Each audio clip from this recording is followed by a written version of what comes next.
देख रहे हैं प्रदेश का नंबर 1 चैनल ABB न्यूज।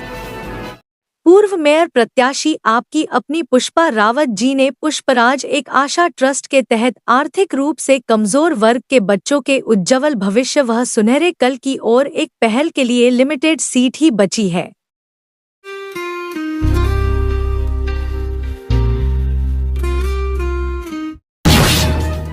कर्मचारियों को सम्मानित किया गया है, किस उपलक्ष्य में किया गया और कितने सफाई कर्मचारियों को सम्मानित किया है? देखिए, मानव जीवन में बहुत सारी चीज़ों की ज़रूरत होती है। आज जो ये कार्यक्रम हमने किया है, ये ऐसे देवतुल और सबसे अच्छा कार्य करने वाले, जिनकी वजह से हम समाज में जी रहे हैं, यदि एक दिन भी सफाई मित्र कार्य करना बंद कर दें तो हमारा जो जीवन है वो दुर्भर हो जाएगा। तो ऐसे देवतुल सफाई मित्रों का आज हमने सम्मान किया है और उनको सम्मानित करके हमारी जो पूरी टीम है अपने आप को बड़ी गौरवान्वित महसूस कर रही है कि आज हमने वो काम किया और हमेशा करते भी रहेंगे कि ऐसे लोगों का सम्मान करो जो वास्तव में अच्छा काम करते हैं। यदि भगवान के बाद दूसरा नाम हम लें तो कोई अतिशयोक्ति नहीं होगी, उसमें सफाई मित्र होंगे जो पूरी मानव जाति का ध्यान रखते हैं। भारतीय रेड क्रॉस सोसाइटी का क्या सहयोग रहा है कार्यक्रम? भारतीय रेड क्रॉस सोसाइटी हमारे साथ मिलकर कार्य करती है। हम पदाधिकारी उधर के भी हैं और उनके सभापति जी हमारे सुभाष जी, MC गौड़ साहब, मदन कौशिक जी यहाँ सब उपस्थित हैं, वेद प्रकाश जी हैं। हम सब लोग मिलके काम करते हैं, चाहे कार्य कोई सा भी हो।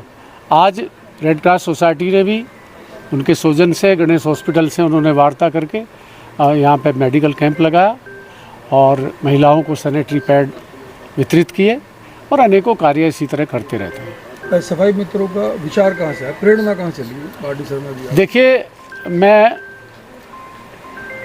ब्राह्मण हूँ और जब छोटा था तब से ही सामाजिक कार्यों में जाता था, तो जो हमारे पूर्वज थे वे बोलते थे कि ब्राह्मण वही होता है वास्तव में जो सभी वर्गों, सभी जातियों का ध्यान करता हो, सभी के हितों के लिए कार्य करता हो। यदि ब्राह्मण केवल अपने लिए कार्य करता है तो वो ब्राह्मण नहीं है। आपने देखा होगा, किसी ब्राह्मण को आप बुला लो, 101 रुपये उसे दक्षिणा दे दो, उसके बाद वो क्या बोलता है कि विश्व का कल्याण हो, प्राणियों में सद्भावना हो। तो विश्व के कल्याण की भावना, वसुधैव कुटुम्बकम की भावना से जो लोग चलते हैं वही ब्राह्मण कहलाने के अधिकारी है, अदरवाइज़ नहीं। तो इसलिए हमने यही सोचा कि जो समाज का जिस तबके को ये सोचते थे कि भाई ये हमसे दूरी रखते थे, वो बहुत गलत था और ये कुरीति समाप्त होती है धीरे धीरे। आज हम इतना अपने आप को प्राउड फील कर रहे हैं कि हमने एक अच्छा कार्य किया है, हमारी ज़िंदगी में एक अच्छा कार्य जो हमने किया वो जुड़ गया है और आगे भी इसी तरह के कार्य करते रहेंगे। के माध्यम से रेड क्रॉस ने साथ में मिलकर सफाई मित्रों को सम्मानित किया है, स्वास्थ्य शिविर भी लगाया है, क्या कुछ कहेंगे? मेरी आवाज़ सुनो जन कल्याण समिति के आह्वान पर प्रधानमंत्री के जन्मोत्सव पर आयोजित सेवा पखवाड़ा के अंतर्गत ये जो कार्यक्रम चल रहा है, उसी कड़ी में आज का एक कार्यक्रम आयोजित किया गया था। देखा होगा, प्रधानमंत्री जी ने 2014 में झाड़ू उठा ली थी। उनका यही मकसद था कि स्वच्छता के बिना देश का विकास नहीं हो सकता और स्वच्छता जो है अपने घर से शुरू करनी पड़ेगी, इसीलिए उन्होंने झाड़ू उठाई थी और एक संदेश दिया था कि सफाई रखो। और 2014 में जब उन्होंने कहा था कि भाई शौच जाने के बाद हाथ धो लो, खाना खाने के पहले हाथ धो लो, तो वो इसलिए कहा था कि सफाई रहेगी तो आप स्वस्थ रहेंगे। आज उसी कड़ी में उन्हीं की जन्मोत्सव के उपलक्ष्य में यहाँ ये हमारे भाई RD शर्मा जी ने, उनकी टीम ने, हमारी ऋचा बहन जी ने ये कार्यक्रम बहुत अच्छे से आयोजित किया। यहाँ सफाई मित्र जितने भी थे हमारे गाजियाबाद के 100 वार्डों के, सभी का यहाँ अभिनंदन किया गया है उनको, कि जिससे वो अपने आप को अलग थलग ना समझे कि भी उनका सम्मान नहीं है, वो पूजनीय हैं, देवतुल्य हैं। यही संदेश RD शर्मा जी ने उन्हें दिया है और यहाँ आज रेड क्रॉस के माध्यम से एक स्वास्थ्य शिविर उन्हीं की सेवा के लिए लगाया गया है। जो माताएं बहनें आई हैं उनके लिए सैनिटरी पैड की व्यवस्था इसलिए की गई है। प्रधानमंत्री जी कह रहे हैं खुलकर बोलो, हिचको मत। है? एक बहन आई थी नीचे, हमने कहा भी आप शर्मा रही, कह रहे मैं क्यों शर्माऊंगी, कि सब भाइयों को पता है, सब पिता को पता है कि माहवारी होती है, तो हिचकना किस बात का, खुल के बोलो। है? इसलिए कह रहे हैं फू फू मत करो, इसलिए धरातल पे काम करो। गाजियाबाद का विकास तभी संभव है। धन्यवाद।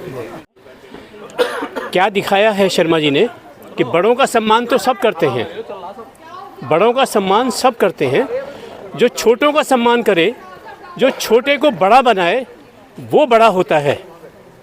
यही दिखाने के लिए शर्मा जी ने आज हमारे पूरे शहर के सफाई कर्मचारियों का स्वागत किया है और ये उनकी आज शहर के में ये पहली बार इस तरह का प्रोग्राम हुआ है। हम बहुत बहुत धन्यवाद देते हैं, आभार प्रकट करते हैं उनका। धन्यवाद। हाथ उठा के बताओ, सारे कर्मचारी बैठे, बार बार साधुवाद दे रहा हूं मैं अपने भाई को कि उन्होंने इतना बड़ा कार्यक्रम रचा और देखो किसी से पैसे भी नहीं लिए। मेरे से कह रहे थे जी मैंने कि मैं तो तुम्हारा सफाई कर्मचारी, मुझसे क्या पैसे लोग नहीं सकते, मैं तो कर्मचारी लाऊंगा तुम्हारे लिए, मैं अपने कर्मचारी तुम्हारे लिए लिया। आपको मालूम नहीं, बहुत ऊंची चीज है भाई साहब। मुझे मंत्री से 2-3 बार मिलवाए ना AK शर्मा जी से, और आपकी बात रखी, आपकी बात इन्होंने रखी है। अभी मैं आपको बताऊंगा, इनको भी बताऊंगा आपकी समस्या क्या है। आप बतानी जरूरी है आपकी समस्या इन लोगों को, क्योंकि इनको पॉलिसी को पता होना चाहिए। ये उठते बैठते रहते हैं मंत्री जी के पास, क्या पता कहीं हमारा चकमा चल जाए, हमारा भी भला हो जाए इनके माध्यम से। तो ऐसे लोग ही भला करने के लिए आते हैं, ऐसे लोग ही भला करने के लिए आते हैं। यहाँ कोई जातिवाद का कोई ड्रामा, कोई खेल नहीं है। अगर सवेरे जब उठते हो आप, तो हर आदमी शूद्र है, हर आदमी नाई है, हर आदमी किसान है, हर आदमी का एक आदमी जो है 50 जाति लेकर फिरता है। ऐसा नहीं है, आप एक अच्छे इंसान हो, ये एक अच्छे इंसान है। हमें अपने मन के अंदर ये धारणा रखनी। एक समस्या मैं बताना चाहता हूँ, आदरणीय हमारे शर्मा जी कहाँ चले गए? आपसे विशेष रूप से कहना चाहता हूं मैं, इनकी 2 समस्याएं नगर निगम की चल रही है। वैसे हमें उम्मीद है सरकार हमारी बात पर ध्यान देगी। एक पहली समस्या तो इनकी यह है कि गाजियाबाद की आबादी जिस तरह से बढ़ी है, बढ़ती आबादी के क्रम में 3000 कर्मचारियों की इस गाजियाबाद महानगर को और आवश्यकता है।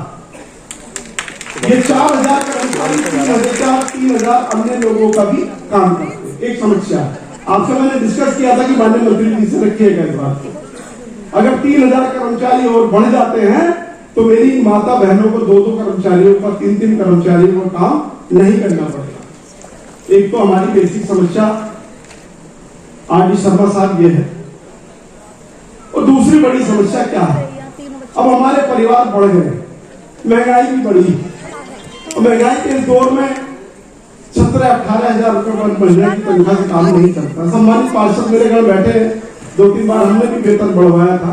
हमने आपके मैं डिस्कस करता, बता देना सर मैं झूठ तो बोल रहा हूँ शर्मा जी, मैं इनसे डिस्कस करता रह रहा हूँ।